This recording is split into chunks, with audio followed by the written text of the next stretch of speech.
There was an uneasy feeling. You're chasing something, but you don't know what it is. That's Grace. She's dead. That's when everything started to get crazy.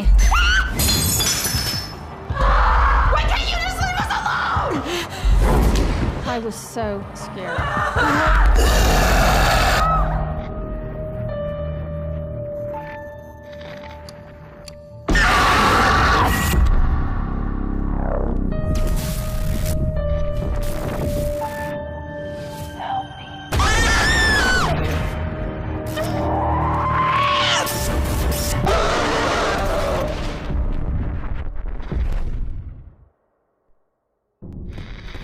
What you are about to watch is based on true events.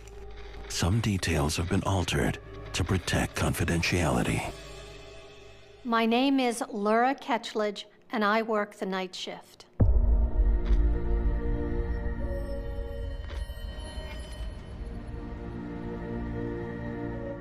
I was heading off to nursing school in the fall, and my mother thought it would be a really good idea to get some practice and helping an elderly couple that she knew through family connections.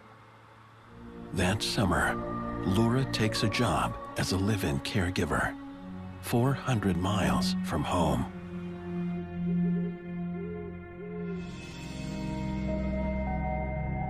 I was a teenager. I'd never really gone to somebody's home and lived with them, especially a home like that.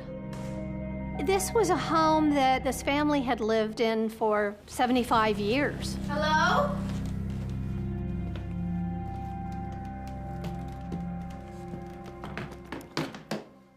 Well, when I first came into the house, there was an uneasy feeling. Just kind of felt a little bit like an intruder, like I was out of place. Oh, that's Grace. She's dead. That feeling returned as I was walking up the stairs. Carol introduces Laura to her husband. Charles, this is the new girl. Laura.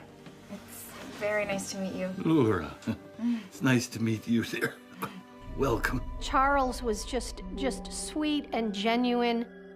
My job is to stay up all night, by his bed, turn him, give him medication, get him up to use the lavatory if needed, and to really make sure everything was okay.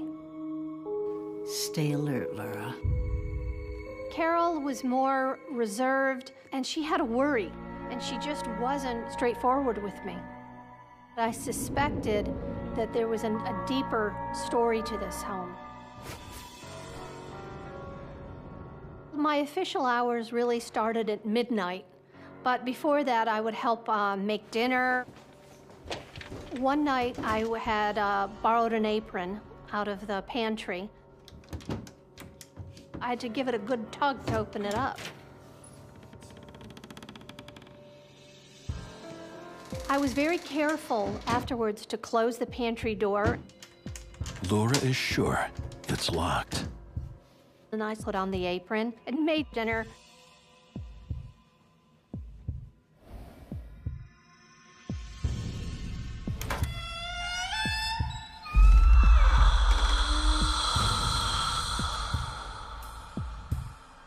Later that night, after I put Charles to bed and Carol went to sleep, I went back into the kitchen to tidy up.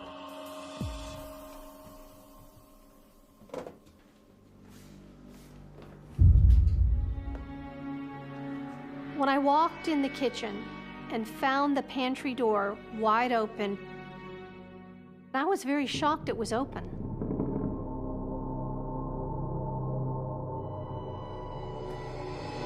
It made no sense the door was open. Not for 1 minute did I second guess myself, because I clearly closed that door. I had a knot in my stomach.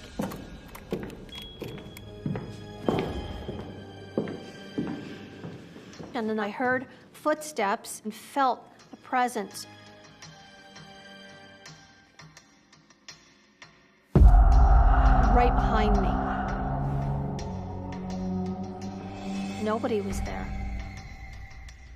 Something was really, really going on in this house, and I felt terrible about it.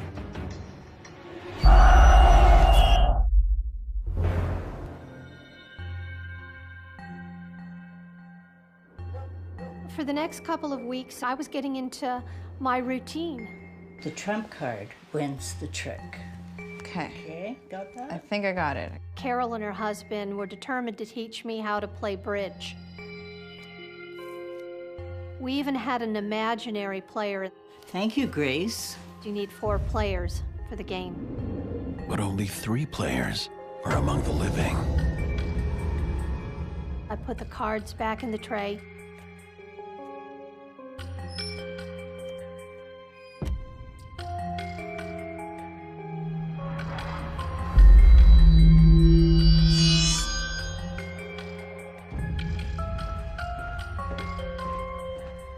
Later that night, around 4 a.m., I noticed something in the living room.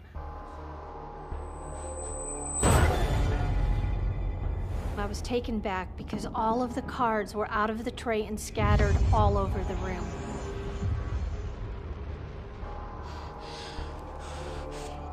Carol and Charles had gone to bed, and I had been in the living room earlier, and those cards were still in the tray. There was no logical reason that those cards were out of the tray. As she tidies up, Laura feels something is watching her every move. Just felt sick to my stomach, and I got a wave of nausea. I felt cold and clammy at the same time. Sensed this presence. It ran a chill down my spine. What she sees next haunts her to this day. I was so scared. It's a few nights in as a live-in caretaker for an elderly man when Laura discovers something not of this world is watching her every move. I felt a presence in the home.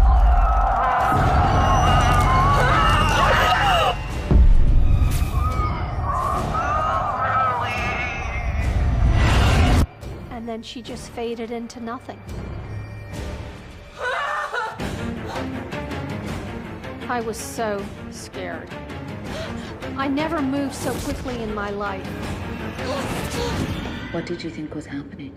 I never really thought about the paranormal before I started this job, but there was something wrong with this home. It was haunted.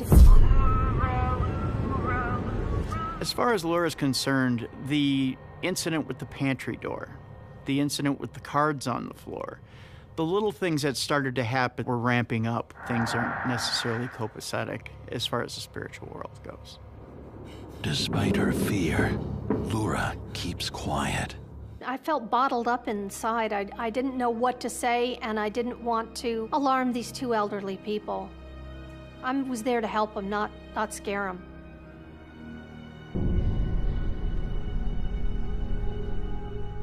What do you do next? I just was very vigilant because I didn't know what next was going to happen. With eyes wide open, Laura vows to do her job, stay alert, and protect Charles. It was around 3 a.m., and I was reading a book, seated next to Charles. The electrical outlets flickered, like some sort of a bizarre power surge. And when I looked at the doorway, there was this globe or ball of light. When it entered the room, you could feel it. It was like another person entering the room. It was powerful.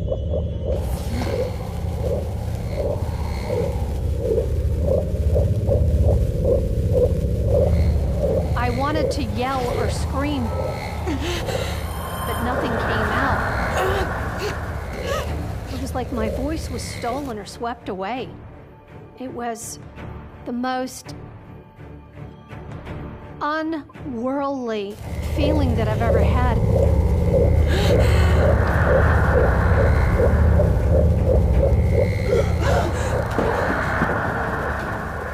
Did you know what that was?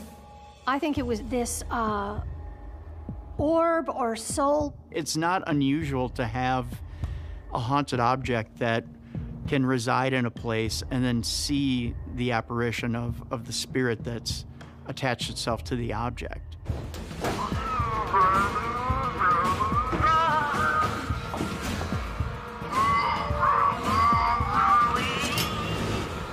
I was terrified.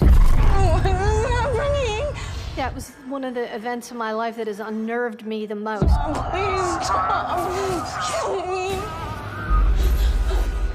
Carol came into the kitchen and she looked at me. Miss Grace doesn't like you wearing that apron.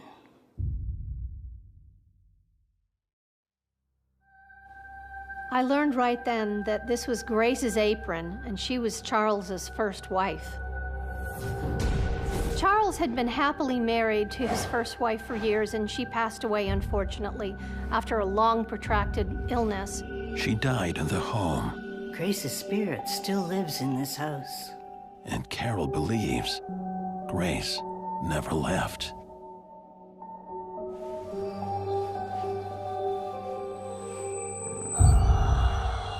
I practically ripped the apron off and stuffed it back in the pantry closet, and that's where it stayed. We're very unaware that we can trigger bigger paranormal events. When Laura takes that apron, it's a sign that she's moved in on the territory that she really shouldn't be, and that is the husband. And that really upsets the spirit. After Carol told me about Grace, everything was clicking together. The cards, they were monogrammed with Grace's initials. Those were her playing cards. That was Grace that opened the pantry door. That was Grace's soul that entered the room. It became clear to me that Grace didn't want me touching her things. Laura is maybe looked at as a rival. She's looked at as someone from the outside who really doesn't have a place there. It doesn't fit the dynamic that it should. Why not leave now? I really felt, conflicted in my heart. I wanted to be there for this couple and finish the job. And plus, I really needed the money. But I was also very scared. I hope you decide to stay.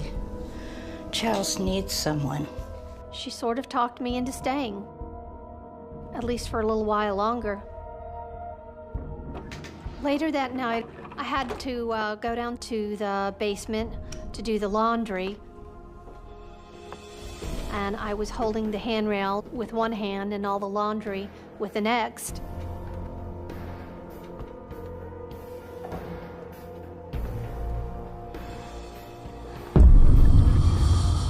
As I was going down, I felt a cold hand grip my right shoulder. If I hadn't been holding the railing, I could have broken my neck. Laura is dead sure about who and what is attacking her.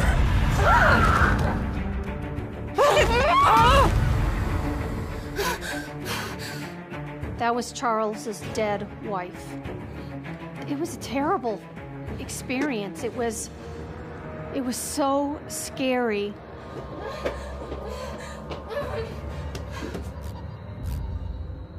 I think at the point where Laura is pushed down the stairs by Grace, that's the be-all, end-all. When physical attacks happen, there's no going back. The violence pushes Laura to the brink. She cannot stay in the house. Charles, I have to go. I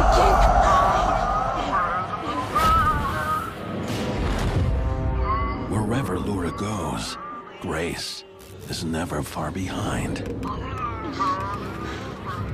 The first wife was just laying next to him on top of the covers.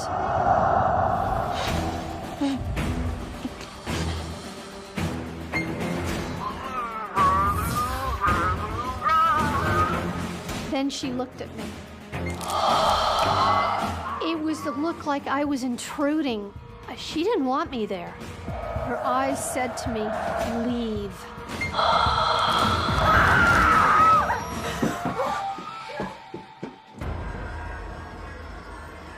I just wanted to get the hell out of this house. I was done.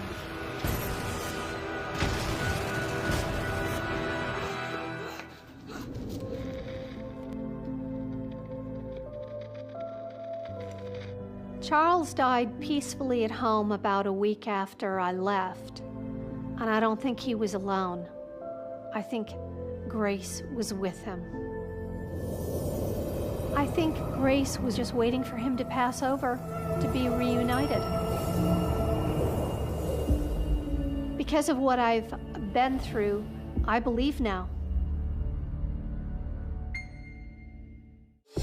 My name's Megan, and I work the night shift.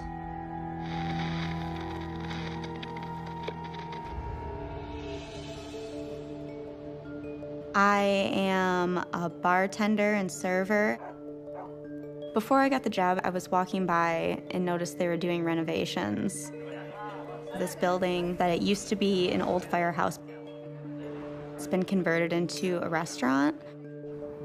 I decided to just walk in and introduce myself, and within the hour, I had a job.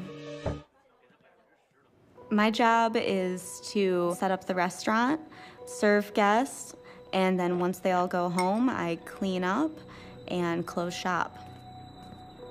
Just a few nights on the job, Megan gets a warning.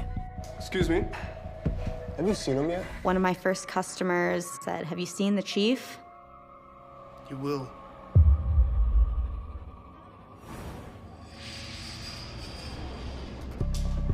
I was just too busy doing my job to really take it seriously. It was just idle conversation at the time.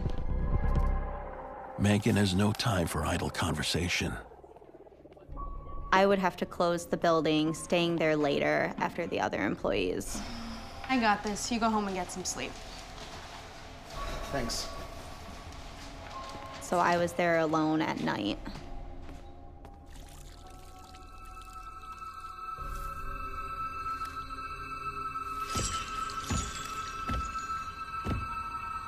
I found that at night, it was not uncommon to hear footsteps when nobody was there.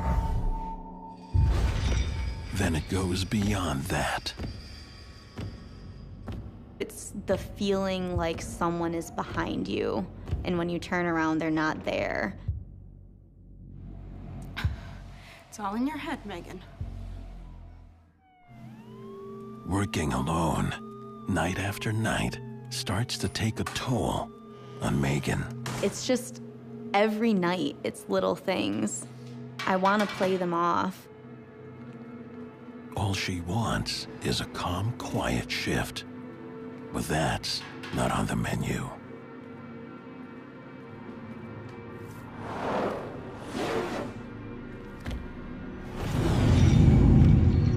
You want to ignore it, and you want to pretend that it's not happening.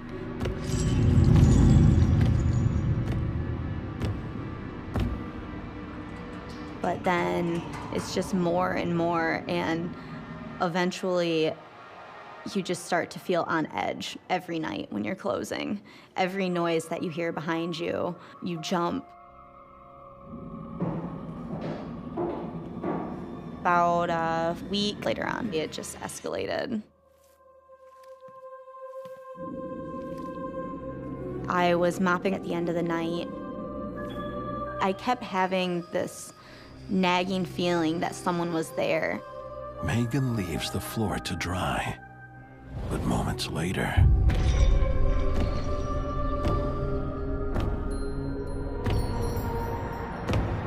and when I came back, I noticed instead of just streaks, there were these footprints, and you could see the outline, and they just started in the middle of the room and just did this weird walk in a circle. You couldn't see it enter the room or leave. They started in the middle. I honestly just start to think, am I crazy? Even after all that, you stayed. Every part of me wanted to just run out of the building, but at the end of the day, I still have a job I have to do. Megan's uneasiness grows. Eventually, you can't ignore that building sensation and the feeling of eyes on your back or the hair on your arm standing up, and you can just feel it start to manifest itself.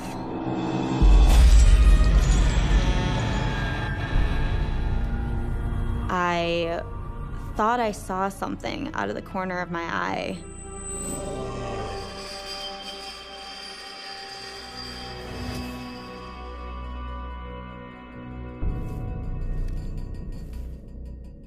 I could just hear this rattling. And as I looked over, I saw a wine glass on the shelf started to shake.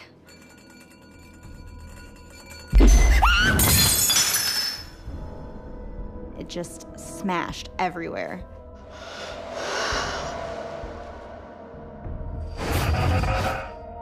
I was scared. There's no way it could have just slid off on its own. It wasn't on the edge. It would have had to have been physically grabbed and then thrown. But there was nobody else in there. I'd have to really just try and tell myself to calm down.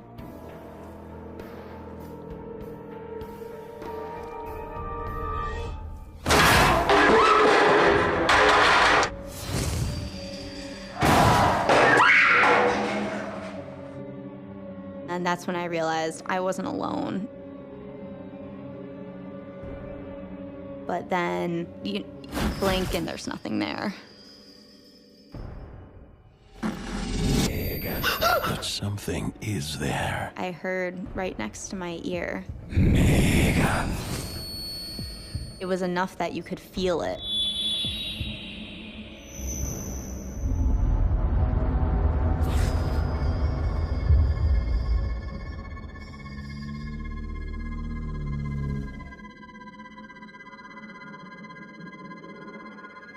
There's nothing to be seen.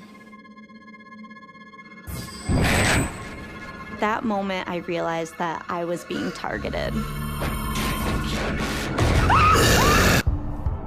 While closing the bar alone at night, Megan is being served some serious scares.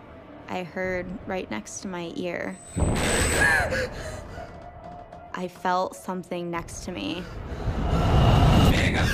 I told you to listen to me. Whatever was there saw me, and it wanted me to see it. Leave me alone.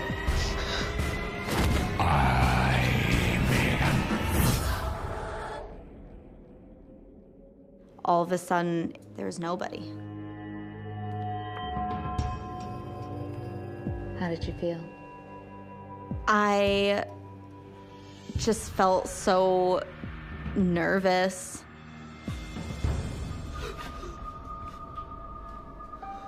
And then all of a sudden, just instantly felt cold. Megan fears the rumors about the chief weren't bar chit-chat after all. That was the first moment that I really felt panic. I booked it out of there. It seems to me like this spirit potentially could be harmful. If a spirit gets to the point where it can physically interact with you, then that's at a dangerous level because you don't know exactly how powerful it can get. Why didn't you quit right then and there? I was in college and I needed some money. It's time to tell her boss about what's been happening to her. Let me show you something. He confirms Megan's suspicions about who is tormenting her. Find them all in the library. It was very tragic. The ghost from the old fire hall. He died on the job. The chief. He burned to death. It was a terrible story. He died in a fire just down the road.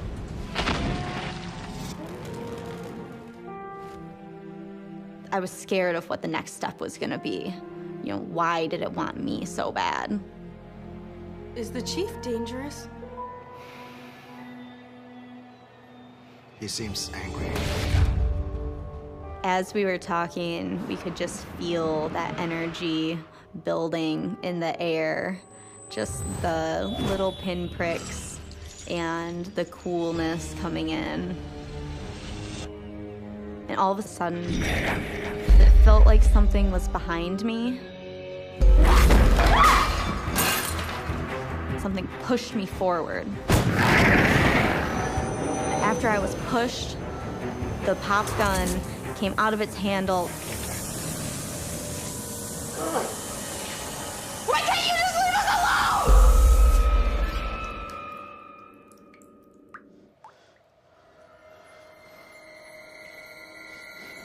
alone? At that point, I'm not having it anymore. I'm out of here. That's enough.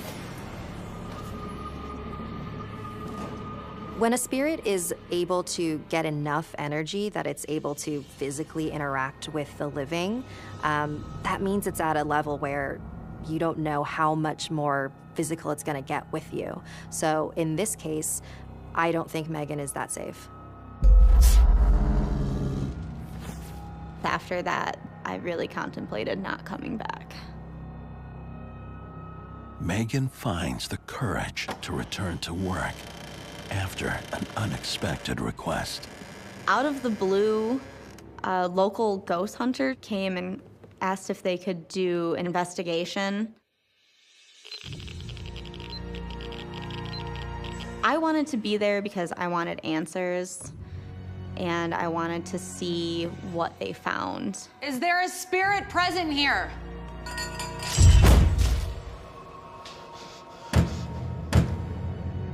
I was just frozen at that point. Just absolutely shocked that there was such an instantaneous reaction to the question.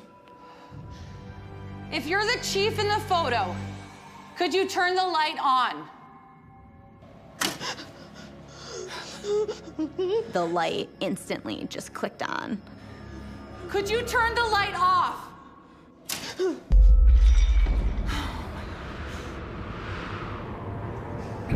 Megan.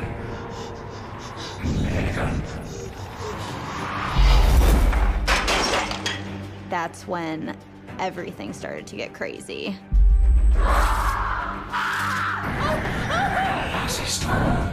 We started to feel our hair getting pulled and just coldness everywhere. The whole room started to feel electric. What are you doing? I've seen enough horror movies. I know that nothing good is coming after this. I was out of here. When somebody dies unexpectedly in a very tragic way, it leaves behind a lot of traumatic energy, and that energy lingers in a location. I absolutely love this job. After these events, we've changed some things. We no longer close alone at the building. There's always a buddy system. I at least have some backup. We just do our best to do what we have to do to keep doing our job.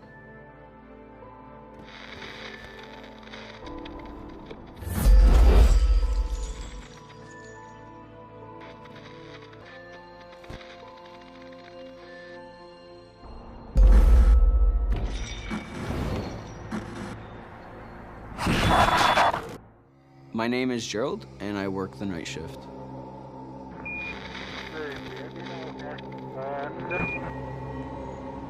"28-year-old Gerald works as a custodian at a high school that's been shut down for almost a year. I do like the night shift. Don't have to deal with too much traffic, don't have to deal with the public. The main building of the school is very old. We do security, checking the exterior doors and making sure that nobody can access the interior. It's a little eerie to just be around the building itself, but not too scary. It's eerie. Gerald continues his duties inside the school. Clean hallways, maintain and fix up the classrooms. classrooms that have been blocked off. Classrooms that are rumored to be haunted. My name's Kate and I'm Gerald's wife. I do worry because he works the night shift all the time, and it is a late shift. You never know what could happen. Did you believe the rumors of the school being haunted? I do. I believe in the paranormal and the spirits. I did not believe in the paranormal. But the next night changes everything. I had just started working at the school. Call comes over the radio. We got an issue outside the gym here. There's water just outside of the gymnasium. I'll go get another mop. Maybe it's a busted pipe. Maybe rain is coming from the roof, but it wasn't raining that night. So I started mopping it up. And it gets stranger. I noticed that there was scratches in the wax on the floor. What was odd is we had just worked on those exact same scratches the night before. Then suddenly, the lights above him start to fail. Hey, I'm gonna need a ladder and an extra couple of light bulbs.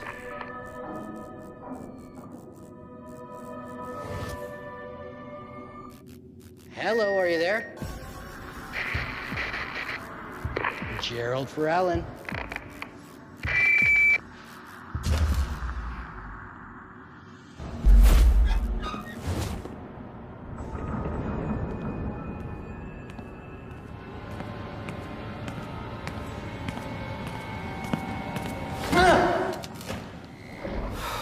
Relax, man. It was weird. By the time my colleague came back, the lights were back on. Do not sneak up on me like that. Look. I thought we took care of this already. Yeah, that's what I thought too. I'm wondering, okay, what's going on? But there's no explanation. So we mopped it up and we went on our way. The partners head out for a perimeter patrol. Most of our crew members were off. This night, there was nobody out but us two. Whew, I am freezing.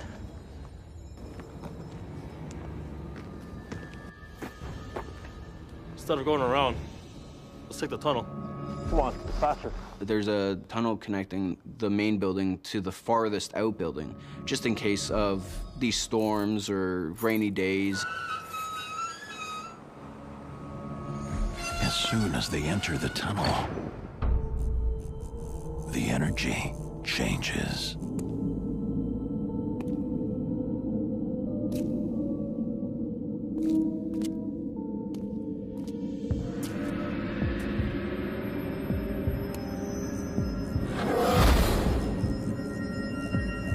It's a little eerie, it's frightening. And now, Gerald's coworker is frozen. Hey, buddy, you okay? He wasn't hearing me. It was almost like there was something blocking my voice. Hey! So I got louder. Hey! Hey! And he's still giving me that blank stare. Hey, you okay? Hey. Yo, you okay? Why can't he hear me? And then I saw eyes beating on me. As I'm telling a story, I'm getting goosebumps, chills up and down my spine. Did you see that? Yeah, I saw that. He finally acknowledged me talking to him. I think it went this way. Come on. Are you crazy? Let's go. We ran towards it, but Why it was... would you run towards it? Well, because there's not supposed to be anybody in the building, and that's due diligence, is to make sure that there's nobody left in the building.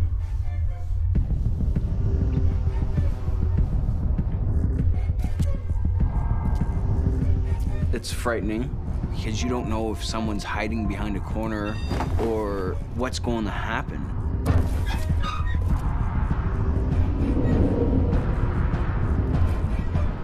It's the worst feeling that you're chasing something, but you still don't know what it is or who it is.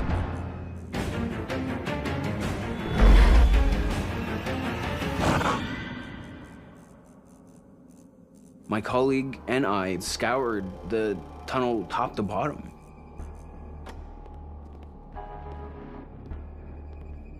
There was nothing in the tunnel. I'm out. I'm done. What do you mean you're out? What are you talking about? You be careful, Gerald. It definitely scared my colleague. He decided to pack it up and leave. I was annoyed, and I slammed the tunnel door shut. And now, something from that point after I slammed the door shut, pushing me. Something was there. In a closed-down high school, Gerald, the night caretaker, finds reappearing scratch marks. A disappearing intruder. And now, he's being violently attacked.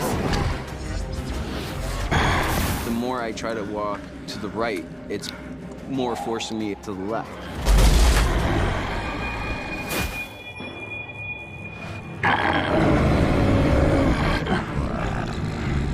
I couldn't move.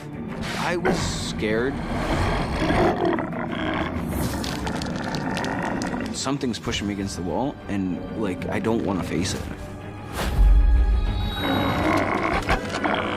I had to move.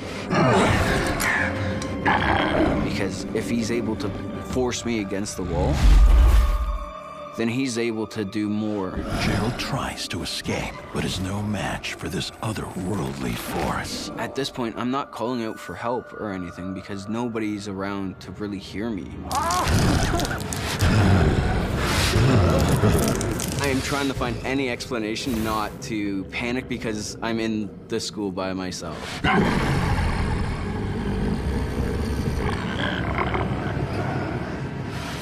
Gerald is face to face with the entity, and then it disappears.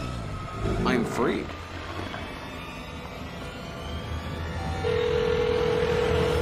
Kate. Gerald? Oh, I gotta listen. I gotta tell you something. I was at home with the kids, and he had actually called me and told me, like, you'll never believe what just happened. Something grabbed me. I don't know. Hearing the panic in his voice put a panic in me, like, oh my God, like, what's going on? And as he's telling me, I'm just getting complete chills through my whole body. I definitely believed him immediately. Gerald has no doubt that the school is haunted. There's no other explanation. At that point in time, I can honestly say I was scared.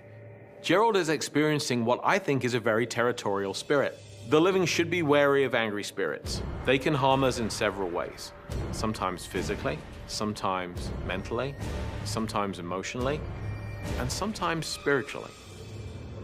As his shift comes to an end, Gerald confronts the morning caretaker to find out more about who or what is in the building. I said, hey, we saw something. And he said, okay, well, what'd you see?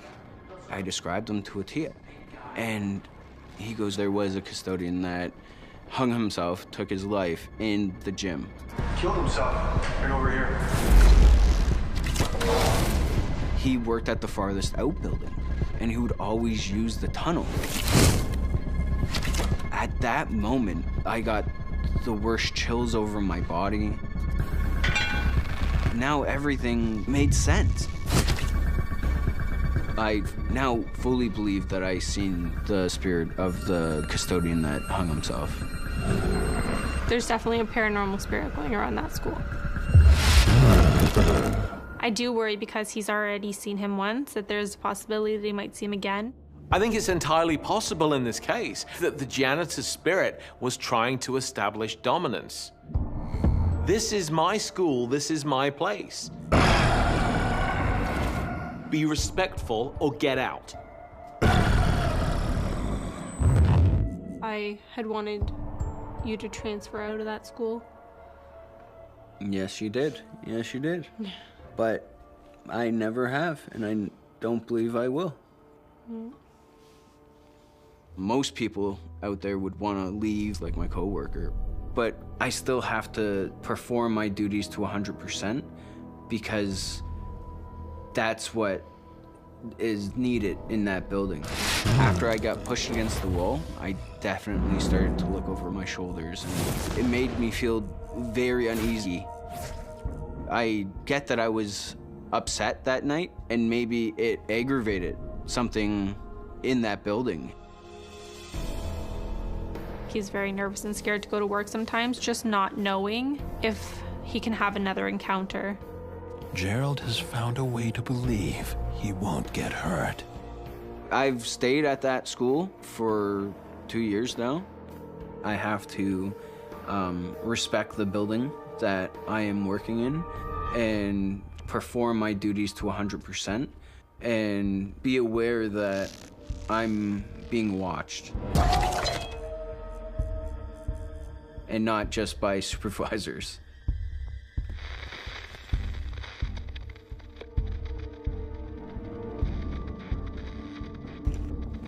I've come to believe that he just wants to make sure that we're doing our job.